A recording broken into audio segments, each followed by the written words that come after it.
Hello दोस्तों, स्वागत है आपका आपके प्यारे से चैनल एक्सपेरिमेंटल फार्मेसी है। आज हम लोग दोस्तों पढ़ेंगे सेल इंजरी। इससे पहले हम लोग पढ़ चुके हैं कि क्या होता है पैथोफिजियोलॉजी का जनरल इंट्रोडक्शन, क्या होता है उसके इम्पोर्टेंट टर्म जो यूज होते हैं उसके बारे में पढ़ चुके हैं।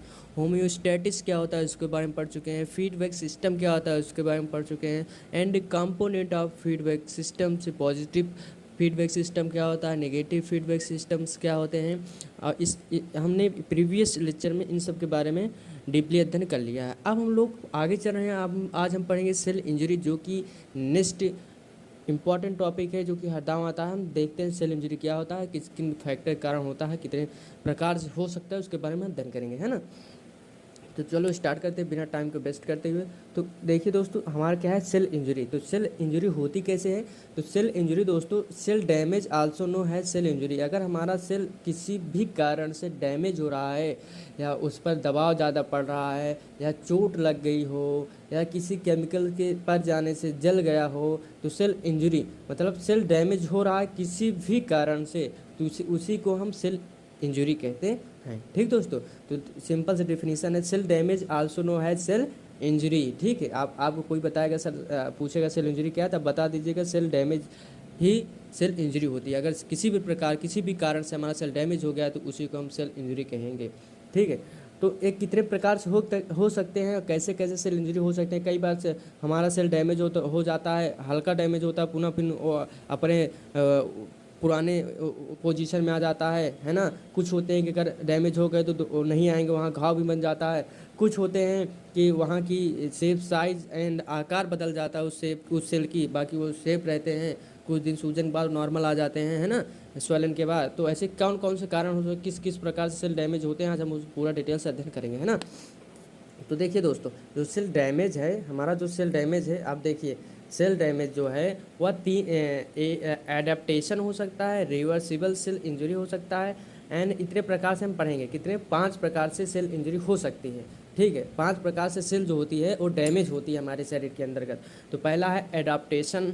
एडॉप्टेशन मतलब होता है दोस्तों, कोई सेल मतलब एडॉप्ट कर ले। एडॉप्ट मतलब वातानुकूल के जो हमारा वातावरण है उसके अनुकूल हो गई। मतलब जैसे अभी ठंडी पड़ रही है, मतलब गर्मी के समय है, तो गर्मी के समय में हमारी सभी सेल जो होती हैं वो फैल रही हैं, जिससे कि उनकी साइज बढ़ रही है, और जिससे कि मतलब जो हमारा स्वेट ग्लैंड है वह ओपन हो रहे हैं, उनकी पोर जो होते हैं, और पसीने जो होते हैं लगातार बाहर निकल रहे हैं टेम्परेचर को मेंटेन करने के लिए, है ना। तो एडॉप्टेशन में सेल कैसे कैसे अडॉप्ट कर सकता है, कैसे कैसे अपनी आकृति आकार को चेंज कर सकता है। उसके आकृति चेंज आकार, जब सेल अपना शेप साइज एंड आकार जब चेंज करता है तो उसके फंक्शन में क्या कमी होती है, क्या उसके फंक्शन में कोई बदलाव होता है जो उसकी वर्क करता है ना। सबकी सेल की अलग अलग वर्क होता है। कोई मान लीजिए स्क्वेमस सेल है तो उसकी अलग फंक्शन है ना। क्या कहते हैं, और सीलियल सेल है ना, सीलियल एपिथेलियल सेल है, सबकी अलग अलग मतलब फंक्शन होती है। तो कौन किस आकार को हो जाए तो उसके फंक्शन में कोई प्रभाव पड़ता है, इसके बारे में भी हमको अध्ययन करना है। ठीक है, तो हम देख लेते हैं पहला एडॉप्टेशन। एडॉप्टेशन के अंदर अंदर हमको पढ़ना है दोस्तों hypertrophy, hyperplasia, मेटाप्लेसिया and atrophy. Atrophy पढ़ना है। कितने पढ़ना है हमको? 4 पढ़ना है एडॉप्टेशन। हमारी सेल जो होती है जब एडॉप्ट होती है तो 4 प्रकार से एडॉप्ट हो सकती है। पहला हाइपरट्रोपिया, इसके बारे में भी हम डिटेल में पढ़ेंगे। हाइपरप्लेसिया एंड मेटाप्लेसिया एंड एट्रोपी, है ना। उसके बाद रिवर्सिबल सेल इंजरी। मान लीजिए कोई सेल पर इंजरी डैमेज हुआ, लेकिन वो कुछ समय बाद पुनः अपने शेप साइज पर आ रही है, तो वह रिवर्सिबल पुनः आ जा रही है, तो है ना। एक ऐसे फंक्शन करता है सेल कि वो पुरानी स्थिति में आ जाता है, इसके बारे में अध्ययन करेंगे। दूसरा इरिवर्सिबल सेल इंजरी, मतलब कहीं पर हमें चोट लग जाती है तो वहाँ पर घाव हो जाता है, वहाँ पर जल्दी सेल मतलब वहाँ पर क्या कहते हैं, सेल जल्दी मतलब वहाँ पुनः नहीं जगते, क्योंकि वहाँ पर इरिवर्सिबल मतलब उस सेल का सीधा डेड हो जाता है। ठीक है, और उस सेल फिर दोबारा बन नहीं सकता। ठीक है, वहाँ पर इम्प्लांटेशन किया जाता है, हम अध्ययन करेंगे क्यों नहीं हो जाता। तो सेल इरिवर्सिबल सेल के अंतर्गत सेल का डेथ होता है। और डेथ हम किस तरह से पढ़ेंगे? डेथ आपको पढ़ना है, क्या कहेंगे, नेक्रोसिस से पढ़ेंगे। नेक्रोसिस प्रोसेस क्या होता है सेल डेथ के अंतर्गत? इस प्रकार से हो सकता है। एपोटोसिस के अंदर एपोटोसिस होता है, एंड नेक्रोप्टोसिस होता है, एंड पायरोप्टोसिस होता है, एंड फेरोप्टोसिस होता है। ठीक है, तो सेल इरिवर्सिबल सेल के अंदर का जो सेल डेथ होता है कितने प्रकार से हो सकता है, वो 4-5 प्रकार से होगा, जो कि हम डिटेल से अध्ययन करेंगे। ठीक है, necrosis, apoptosis, necroptosis and pyroptosis and ferroptosis. ठीक है, अब हम चल रहे हैं, अब दूसरा हमारा सेल इंजरी का इंट्रासेलुलर एक्यूमुलेशन, मतलब इंट्रासेलुलर एक्यूमुलेशन के अंतर्गत सेल इंजरी हो सकती है। मतलब किसी सेल के अंतर्गत अगर हद से ज़्यादा कोई हमारे जो हमारे मॉलिक्यूल्स होते हैं सोडियम पोटेशियम हद से ज़्यादा वहाँ पर जाकर एक्यूमुलेट हो जाएंगे, वहाँ पर चले जाएंगे, भर जाएंगे, तो वहाँ पर उस सेल की क्या कहते हैं, डैमेज हो जाएगा। मान लीजिए वहाँ पर हद से ज़्यादा सोडियम की मात्रा बढ़ गई है ना, सोडियम मात्रा बढ़ने के कारण उसकी पीएच चेंज हो गई, पीएच चेंज हो गई, सेल के अंदर क्या कहते हैं उसके फंक्शन में चेंज होगा, फंक्शन के अंदर मान लीजिए हद से ज़्यादा होगा तो उसकी डेथ भी हो सकती है। तो इंट्रासेलुलर एक्यूमुलेशन के द्वारा कैसे सेल डैमेज होता है, इंजरी होती है, उसके बारे में अध्ययन करेंगे। साथ साथ पैथोलॉजिकल कैल्सिफिकेशन, पैथोलॉजिकल जो होते हैं, पैथोलॉजिक होते हैं जो हमारे पैथोजेंस होते हैं, उनके कारण कैसे सेल डेथ होता है उसके बारे में हम पूरा डिटेल से अध्ययन करेंगे। ठीक दोस्तों, तो आप इसका स्क्रीनशॉट ले लीजिए। अब हम चलते हैं इसके बारे में, इन सभी के बारे में डिटेल से पढ़ेंगे एक एक करके। पहले हम एडॉप्टेशन पढ़ेंगे, सेल एडॉप्टेशन द्वारा सेल कैसे इंजरी होता है उसके बारे में, कैसे पहली बात सेल एडॉप्ट कैसे करता है अपना, कैसे आखिर उसमें चारों होते हैं, चारों बारे में एक एक करके डिटेल से अध्ययन करेंगे। ठीक है, इसका स्क्रीनशॉट ले लीजिए, हम चलते हैं। पहला है एडॉप्टेशन का हाइपरट्रोपी था। हाइपरट्रोपी जो होता है दोस्तों, इन केस जब हाइपरट्रोपी होता है एडॉप्टेशन सेल के अंतर्गत, तो in this type of adaptation cell size increase, हमारे सेल की नॉर्मल साइज से उसकी साइज बढ़ जाती है, but number not increase the number of cell, but cell की नंबर नहीं बढ़ती। अगर मान लीजिए सेल 3 सेल हैं तो 3 सेल रहेंगे, बट इनकी साइज में देखिए इसकी साइज बढ़ गई है, बट संख्या वही है। तो ऐसे एडॉप्टेशन सेल को हम क्या कहते हैं, हाइपरट्रोपी कहते हैं। ठीक है, एडॉप्टेशन के अंदर। तो इस या कारण किस किस कारण से हो सकता है, कॉज तो या फिजियोलॉजिकल कारण हो सकते हैं। फिजियोलॉजिकल कारण मतलब यूट्रस ड्यूरिंग प्रेगनेंसी, जब प्रेगनेंसी होती है तो यूट्रस की जो सेल के अंदर का जो एडॉप्टेशन होता है वहाँ की यही एडॉप्टेशन होता है हाइपरट्रोपी, वहाँ की सेल की साइज बढ़ जाती है, जिससे कि वहाँ पर जब साइज बढ़ जाएगी तो उसका जो पोर होता है वेजाइना का जो मतलब साइज होती है वो इंक्रीज हो जाती है, जिसके कारण डिलीवरी पार्चुएशन आसानी से हो जाता है ना। अब हम देख ले, दूसरा क्या है, ब्रीस्ट ड्यूरिंग लैक्टेशन। ब्रीक मतलब फिजियोलॉजिकल कारण बता रहे हैं आपको। ब्रीक मतलब जब कोई दूध के स्राव कराती हैं तो वहाँ पर वहाँ की जो दुग्ध की मतलब चेस्ट की ब्रेस्ट की जो सेल होती है उसकी साइज इंक्रीज हो जाती है, उसमें हाइपरट्रोपी हो जाती है, जिससे कि दुग्ध स्राव आसानी से हो सकता है। तीसरा कारण हाइपरट्रोपी ऑफ स्केलेटल मसल। जब कोई हाइपरट्रोफी स्केलेटल मसल के अंदर होता है, जैसे कि आप देखेंगे एथलीट्स होते हैं, एथलीट्स बॉडी या बॉडी बिल्डर होते हैं या जो वर्क करते हैं लेबोरियस होते हैं, उनका देखिए साइज जो क्या कहते हैं पुशअप होता है, जो अच्छी खासी बॉडी निखारे होते हैं, तो उनके अंदर उनके सेल के अंदर हाइपरट्रोफी एडॉप्टेशन, उनकी जितना मेहनत करते हैं उसकी सेल उसी हिसाब से एडॉप्ट हो जाती है, जिससे कि क्या कहते हैं सेल जो होता है अपना आकार हाइपरट्रोफी बदल लेते हैं, क्योंकि वहाँ पर एडॉप्ट होते सेल रोज़ उनको मेहनत करना पड़ता है, तो सेल की साइज रोज़ साइज उनकी इंक्रीज होने की लगती है। तो साइज सेल जो होता है रोज़ के बजाय एक समय ऐसा आता है कि वो उसी आकार में अडॉप्ट हो जाती है, तो उसी आकार ले लेती है, तो इनकी साइज जो है नॉर्मल साइज से बढ़ जाती है। तो यह हाइपरट्रोफी एडॉप्टेशन साइज के अंतर्गत आता है। ठीक है, अब हम देख लेते हैं पैथोजेनिक कारण इससे क्या होता है। तो फिजियोलॉजिकल कारण था हाइपरट्रोफी का। अब हम देख लेते हैं इसका पैथोजेनिक कारण क्या होता है। तो hypertrophy of cardiac muscle, hypertrophy of cardiac muscle occur इसका जो होता है फ्रॉम क्रोनिक हीमोडायनेमिक ओवरलोड अथवा सिस्टेमिक हाइपरटेंशन अथवा एरोटिक वाल्व डिसीज। पैथोजेनिक कारण ये है दोस्तों कि इसमें हाइपरटेंशन जो होता है, अगर सिस्टेमिक आपको हाइपरटेंशन हो जाएगा तो वहाँ पर सेल के जब दबाव आपको मतलब प्रेशर ज़्यादा जाएगा तो सेल की वाल जो होती है वो इंक्रीज हो जाएंगे, उनको प्रेशर जाएगा तो वहाँ की सेल जो होती है वहाँ की सेल जो होता है वो उनकी आकार साइज इंक्रीज हो जाएगी, उसी को कहते हैं हाइपरटोनिक। हाइपरटेंशन कारण सेल जो होता है पैथोजेनिक के कारण किसी रोग के कारण भी सेल जो होती है उनका आकार बढ़ सकता है, उसी को हम कहते हैं हाइपरट्रोफी। हाइपरट्रोफी के अंतर्गत आता है। इसी तरह स्मूथ सेल में भी होते हैं, इंटेस्टाइन स्ट्रक्चर में भी इंटेस्टाइन की वाल के अंदर जो सेल पाया जाता है वो भी कभी कभी जो होता है इन्फेक्शन के कारण उनकी सेल जो होती है बढ़ जाती हैं, उससे आते हैं ना, तो इसी तरह आते हैं। ठीक दोस्तों, एड्रेनल ग्लैंड भी है इसी तरह। तो हम ये देते आप देख लीजिए, इसका स्क्रीनशॉट ले लीजिए। तो आप हाइपरट्रोफी क्या होता है, किसके कारण होता है, क्या का इसके कारण, क्या का इसके काज होता है जिसके कारण होता है, आपने अच्छी तरह से समझ लिया है ना।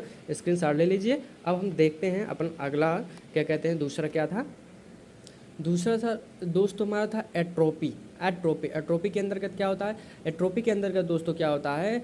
Decrease in size and number of cell and resulting decrease the organs. मतलब क्या होता है कि इसका जो होता है, क्या कहते हैं, साइज होती है और सेल की साइज एंड उसका नंबर दोनों डिक्रीज हो जाते हैं। डिक्रीज मतलब एट्रोपी के अंतर्गत क्या होता है, मतलब उसकी साइज भी डिक्रीज हो जाएगी, उसका नंबर भी। जैसे यहाँ पर देखिए सेल की साइज थोड़ी बड़ी है और कितने सेल हैं, 1 2 3 4 5 सेल हैं। बट जब एट्रोपी किसी के अंदर हो जाता है तो उसके अंदर सेल की साइज भी छोटी हो जाती है, जिसकी इसकी अपेक्षा छोटी है, बट इसकी संख्या भी कम हो जाती है। यहाँ 5 यहाँ पर 4 हैं, तो ऐसे सेल की कंडीशन को हम एट्रोपी एडॉप्टेशन कहते हैं। ठीक है, तो किसके कारण होता है देख लेते हैं। इसका फिजियोलॉजिकल कारण जो होता है एट्रोपी का, लिम्फोइड टिश्यू विद एज। अगर आपकी लिम्फोइड टिश्यू के अंतर्गत आप अगर एज हो जाता है, आपका लिम्फोइड टिश्यू जो होते हैं, आप जानते हैं लिम्फोइड टिश्यू जो एज टिश्यू होते हैं उनकी जो होती है संख्या, उनकी आंखें दोनों कम होती जाती है, बाद में वो डाइजेस्ट कर लिए जाते हैं, क्या कहते हैं, लिम्फोसाइट के द्वारा, है ना। तो उसी तरह अब ब्रेन हमारा जैसे जैसे आपकी उम्र बढ़ती जाएगी, आपकी ब्रेन कम हो जाएगी क्षमता सुनने की, और ब्रेन की सेल जो होती है उनकी जो होती है आकृति भी कम होगी, उनकी साइज भी कम होगी, उसकी नंबर भी सेल कम होगी। तो ब्रेन की जो सेल होती है वो हमारे क्या होती है, एट्रोपी के अंतर्गत आती है, उनकी सेल जो कम होती है ना। ब्रेन के अंदर क्या होता है, जैसे जैसे आपकी एज बढ़ेगी आपका सेल की साइज़ भी कम होगी और सेल की नंबर ऑफ सेल भी कम होंगे, है ना। अब हम देख ले दूसरा कारण क्या है, ओस्टियोपोरोसिस। ओस्टियोपोरोसिस मतलब ओस्टियोपोरोसिस सेल इन दूसरा मतलब एग्जांपल है सेल इन साइज रिडक्शन। मतलब ओस्टियोपोरोसिस मतलब जो हमारा ब्रेन हमारा बोन होता है, बोन के अंदर जो सेल पाई जाती है वो समय के साथ साथ उसकी साइज भी रिड्यूस होती है, साथ साथ उसकी संख्या भी, सेल की संख्या भी रिड्यूस होती है ना।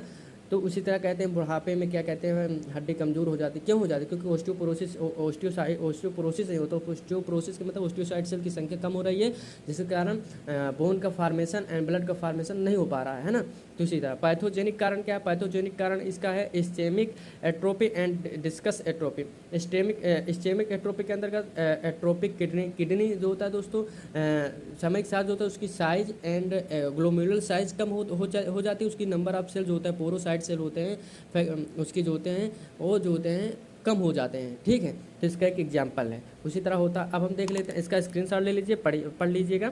और अब हम देख लेते हैं अगला हमारा क्या है, इसका पार्ट जो होता है हाइपरप्लेसिया। हाइपरप्लेसिया क्या होता है दोस्तों, increase the size and number of cell. Hyperplasia क्या होता है, increase the size and number of cell in organs cell called hyperplasia. मतलब किसी भी सेल के अंतर्गत उसकी अगर मान लीजिए 4 सेल है तो उसकी साइज छोटी, देखिए अगर छोटी सेल है तो इसके अंदर को सेल की साइज बढ़ जाती है, बट सेल की साइज साथ साथ उसकी सेल की आकृति भी बढ़ती है, उसकी नंबर भी बढ़ती है। देखिए साइज भी बढ़ रही है, साथ साथ यहाँ पर 4 सेल हैं, वही 4 सेल जब उसके अंदर हाइपर प्लेसिया हो जाता है तो वहाँ पर उसकी संख्या 4 से 5 6 हो जाती है, और साथ साथ उसकी जो होती है क्या कहते हैं, साइज़ भी इंक्रीज हो जाती है ना। देखिए इसकी साइज़ छोटी थी वही सेल की, और जब हाइपर प्लेसिया हो गया तो वही साइज़ बड़ी हो गई।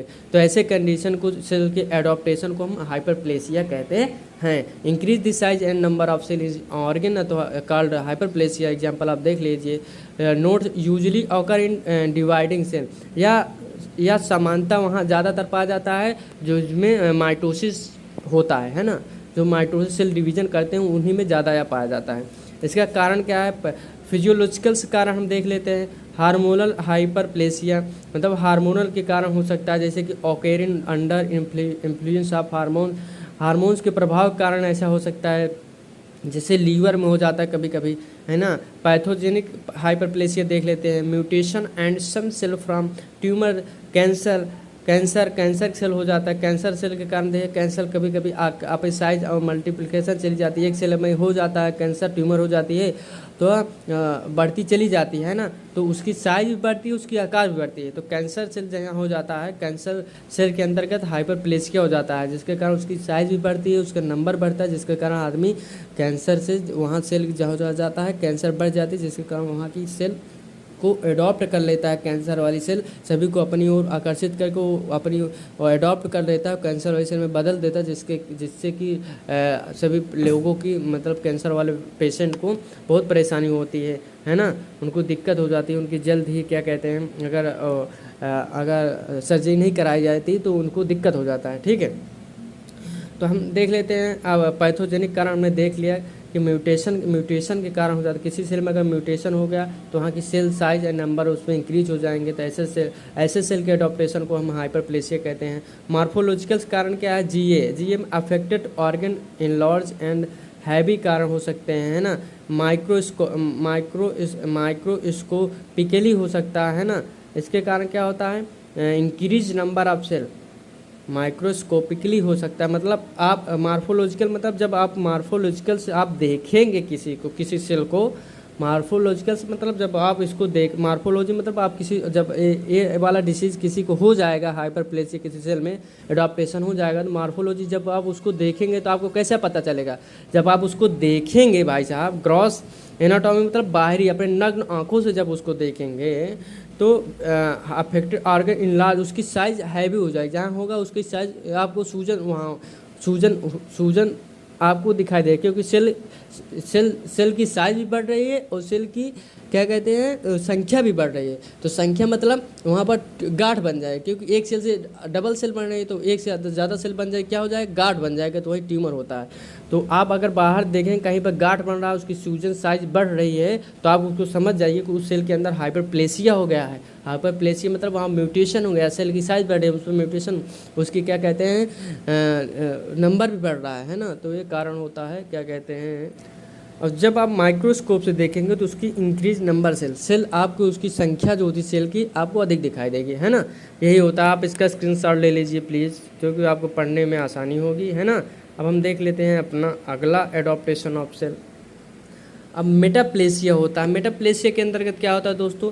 इन the case metaplasia cell completely transfer from one from to another from, मतलब मेटाप्लेसिया मतलब जो सेल होती है वो कम्प्लीटली दूसरे सेल के रूप में चेंज हो जाती है, वो अपना शेप साइज एंड पूरा चेंज हो जाती है। मान लीजिए सिंपल सेल है, सिंपल स्क्वेमस सेल है, वह सीधा वह क्या कहते हैं वो चेंज हो रही है सीधा, क्या कहते हैं आपको, कोलुमिनल सेल में, है ना। तो एक सेल सीधा अपना टाइप ही बदल दे, है ना, पूरी तरह से बदल दे, तो ऐसे सेल के एडॉप्टेशन को हम मेटाप्लेसिया कहते हैं। मतलब देखिए एक आपको देखिए आप सिंपल लग रहा है, वह चेंज होकर एक कोलुमिनर अथवा स्क्वेमस सेल के रूप में चेंज हो रहा है। सिंपल एपिथेलियम सेल का जो होता है वो बदल रहा है कोलुमिनर अथवा आप कोलुमिना में बदल सकते हैं, आप स्क्वेमस में बदल सकते हैं, है ना, आप सीलरी स्क्वेमस सेल में बदल सकते हैं, आपको जो लगे। मतलब आपको एग्जाम्पल दे रहे हैं, तो अपनी पूरी बदल दे रही है, तो ऐसे सेल को हम मेटाप्लेसिया कहते हैं ना।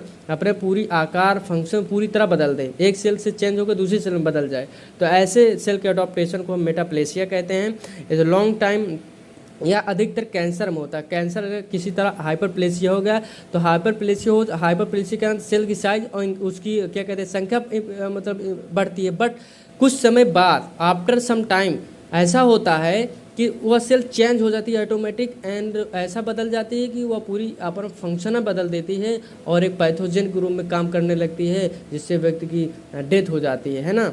तो ऐसे कैंसर सेल बाद में मेटाप्लेसिया, पहले हाइपरप्लेसिया होता है, बाद में मेटाप्लेसिया के रूप में चेंज हो जाता है। वह सेल जो होती है चेंज हो जाती है पूरी तरह पैथोजन सेल के अंतर्गत, है ना। इसका कारण क्या हो सकता है?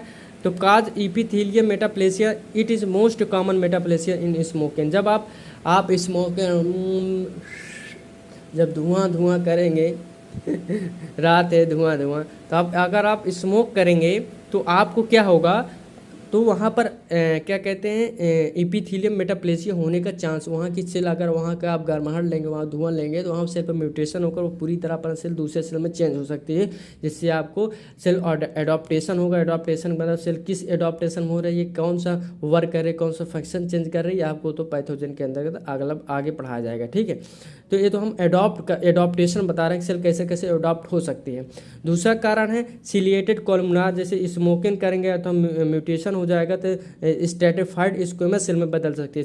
सिलिएटेड कोलुमिनार जो होता है वह स्मोकिंग करने पर तो कहीं पे म्यूटेशन हो जाता है, तो आपको क्या वह स्ट्रैटिफाइड स्क्वेमस सेल में बदल जाती है ना। तो इसका एग्जांपल होता है। नोट, विटामिन ए डिफिशियंसी से स्क्वेमस मेटाप्लेसिया होता है। ज़्यादातर विटामिन ए की कमी से, मतलब गाजर अगर आप नहीं खाएंगे ज़्यादातर तो आपको क्या होगा, डिफिशियंसी होगा, जिसके कारण इसको मेटाप्लेसिया हो जाएगा। मेटाप्लेसिया मतलब चेंज, एक सेल दूसरे सेल में चेंज हो सकती है, जिसके कारण आपके फंक्शन में चेंज हो सकता है, आपको कुछ प्रॉब्लम हो सकती है ना। जो सेल जो सेल आप वर्क कर रहे होगे, सेल का फंक्शन बदल जाएगा, तो आप वो जो सेल फंक्शन कर रहे हो उस फंक्शन का आपको कमी हो जाएगी, और जो वह फंक्शन कर रही, क्या कारण वह सही फंक्शन करेगी, आपको पैथोजन की रूम में वर्क करे, और जैसे वजह जो सेल ट्रांसमिट हो रहा है ना, तो उसके ऊपर डिपेंड करता है। मार्फोलॉजी आपको कैसे दिखाई देगा, जो सेल में मेटाप्लेसिया होगा आपको वहाँ देगा mature cellular development from specialise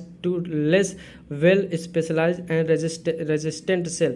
आप अगर मॉर्फोलॉजिकल उसको देखेंगे तो आपको मेच्योर सेलुलर डेवलपमेंट होगा फ्रॉम, वह आप वहाँ सेल की आप मतलब आप वहाँ कर कहीं पर मेटाप्लेसिया होगा तो वहाँ पर मेच्योरेशन, वहाँ पर जो होता है परिपक्व हो जाए, सेलुलर जो होता है डेवलपमेंट होगा, वहाँ पर नए सेल होगा, वहाँ पर आपको उसकी वृद्धि होती हुई दिखाई देगी, मतलब नए एकदम नया सेल दिखाई देगा, क्योंकि वह बदल रहा है ना, तो उसकी तरह अब वहाँ जब एक सेल दूसरे सेल में जा रहा है तो वो नया रहेगा, जब उसमें जाएगा तो एकदम नया रहेगा, ठीक है।